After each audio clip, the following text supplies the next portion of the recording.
Hello viewers, welcome to Physiology. In this video we'll learn about active transport.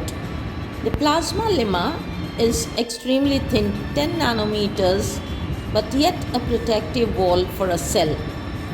It allows certain substances to pass through while prevent others from entering the cell.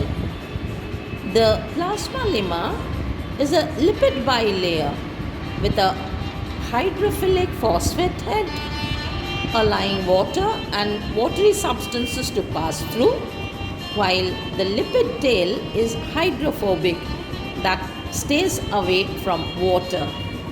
Transport of substances are through the plasma membrane. Usually, transport is down the concentration gradient as seen in the case of diffusion for the solutes, or in the case of osmosis, it is the movement of the solvent particles. Whereas active transport is irrespective of the concentration gradient.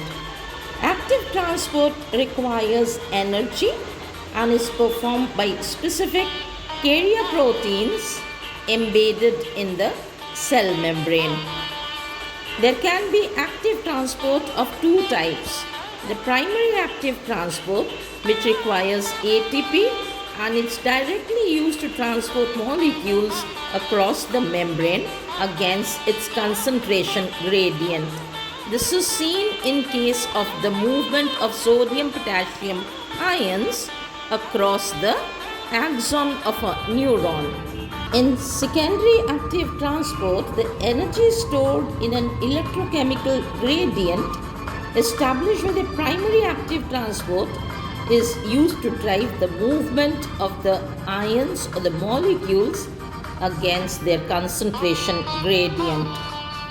The cells require a protein called a symporter to bring in glucose.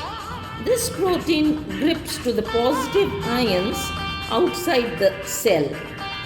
As the positive ions move into the cell, they transfer energy to the symporter, allowing it to bring glucose inside the cell against the concentration gradient. So in secondary transport, both molecules and ions are transported simultaneously using a co-transporter protein. Thank you for watching. I hope you liked my video. Please do give it a thumbs up, share it with your friends, and do not forget to subscribe to my channel.